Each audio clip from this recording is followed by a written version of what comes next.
Hi hi అని మనం ఎంజాయ్గా చెప్పకూడదు, బాధగానే చెప్పాలి. రోజు రోజు చూస్తుంటే సమాజం చెడిపోతుంది. ఒక అమ్మాయి అబ్బాయి అనే కాదు, ట్రాన్స్జెండర్ అని కూడా చూడకుండా మోసం చేసి అంటే ప్రేమిస్తున్నా నిన్ను పెళ్లి చేసుకున్నాడు కూడా, డబ్బు వాడుకొని ఇప్పుడు రెండో పెళ్లి చేసుకున్నాడు. దీని మీద ఏమంటారు?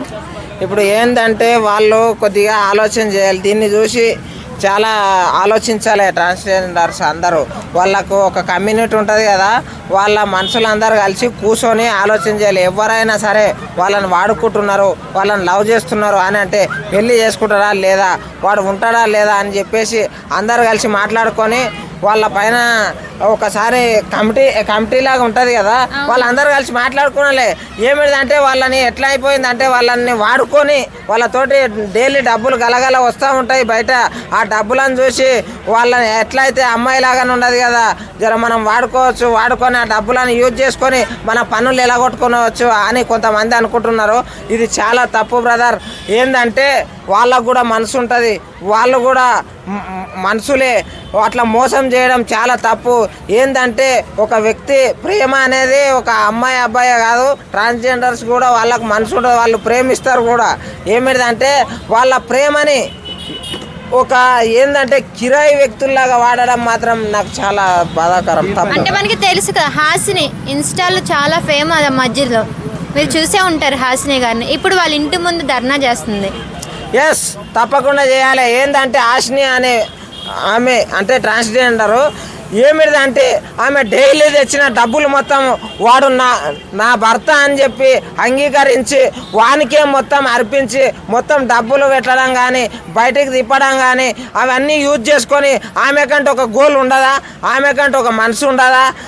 ట్రాన్స్జెండర్లకు ఉంటుంది కదా, వాళ్ళ మనోభావాలను దెబ్బతీసి ఆమె జీవితం ఏం కావాలి, అసలు ఆమె జీవితానికి ఒక తోడునిచ్చి పోవాలి. ఇటు పోతే మళ్ళీ ఆమెకు తోడు ఉంటా అని చెప్పేసి ఇట్లా అన్యాయంగా ఇట్లా వాడుకొని వదిలేయడం అనేది చాలా తప్పు. హాసిని గారికి మీ నుంచి ఏం చెప్తారు? ఏం చెప్తామంటే ఎవరైనా సరే ఎర్ర ఉండరు బొర్ర ఉండరు, నయ్యం నాకు ఒక అబ్బాయి పడ్డాడు అని చెప్పేసి నోరు తెరిచి వాళ్ళ చేతులలో డబ్బులు పెట్టి ఇక వస్తున్నాడు కదా, ఇక పని అయిపోయింది కదా అని ఎట్లా ఉండరాదు. ఏమిటంటే వాళ్ళు ఎందుకు వస్తున్నారు అనేది గమనించాలా. ఇప్పుడు డబ్బుల గురించి అంటే అడిగిర్రు అనుకో, అంటే వేరే మీకు దొరకరా, వాళ్ళే ఉండరా? జర చూడాలి వాళ్ళు ఎటువంటి తత్వం అనేది ఆలోచన చేయాలి. ఇంకొక విషయము, ఇప్పుడు మీరు ధర్నా కూకున్నారు కదా, ఇప్పటి నుంచి వెళ్ళి ఇలాంటివి జరగకుండా ఎవరైనా సరే మీకు ప్రపోజ్ చేసినప్పుడు వాళ్ళు ఎలాంటి వాళ్ళు అనేది జర గ్రహించండి. అంటే ఇప్పుడు హాసిని పెళ్లి చేసుకున్నాడు, ఇప్పుడు రెండోసారి పెళ్లి చేసుకున్నారు కదా, ఆ పెళ్లి చెల్లిద్దంటారా? ఇక ఏమిటంటే ఇక చాలా మంది చేసుకున్నారు రెండో పెళ్ళిళ్ళు, లేదన్నా రెండో పెళ్ళి మూడో పెళ్ళిళ్ళు కూడా చేసుకున్నారు. మన రోజా మేడం పెట్టిన దాంట్లో ఇగో ఎన్ని పెళ్ళిళ్ళు అయినాయి అని అంటే ఫస్టా సెకండా థర్డా అని అంటారు చూడు, అలాంటివి కూడా ఉన్నాయి.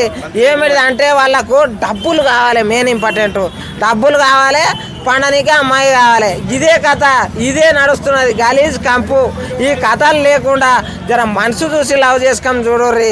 ఇంకొక విషయం ఏంటంటే నాకు చాకలాంటి అబ్బాయి పడ్డాడు, వావ్ కిరాకున్నాడు, నాకు ఇటు మంచిగా జోడి అది అని ఊహల్లోకి వెళ్తారు. కాబట్టి ఇట్లా వెళ్ళొద్దు, వాడు మనసును చూడాలి. అట్లా అంటే అలాంటి చందు, తన పేరు చందు, అలాంటి కిరాయితన అబ్బాయిలకి మీరు ఏం చెప్తారు? అరే ఇగో ఏదైనా సరే డబ్బులు కావాలిస్తే పని చేసుకోరని ఆయన పాపం. వాళ్ళు ఏదో పుట్టకుట్టి కోసం బయట తిరిగి వచ్చేటోళ్ళని వాళ్ళని లవ్ చేస్తే ఓకే, ఆమెకు తగ్గట్టు న్యాయం అన్నా చేయాలి.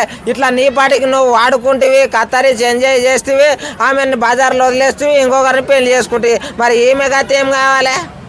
ఏమని అంటే పిల్లలు ఉంటారు అది ఇది అని అంటారు. మరి అలాంటి తత్వం ఉన్నప్పుడు ఎందుకు రాబాయి లవ్ చేసేది? అదే ఎందుకు పెళ్లి చేసుకునేది అవసరమా? అంటే ఒకరి ఎముకల కష్టాన్ని దోచుక తినేది తప్పురా చెప్ప. Thank you so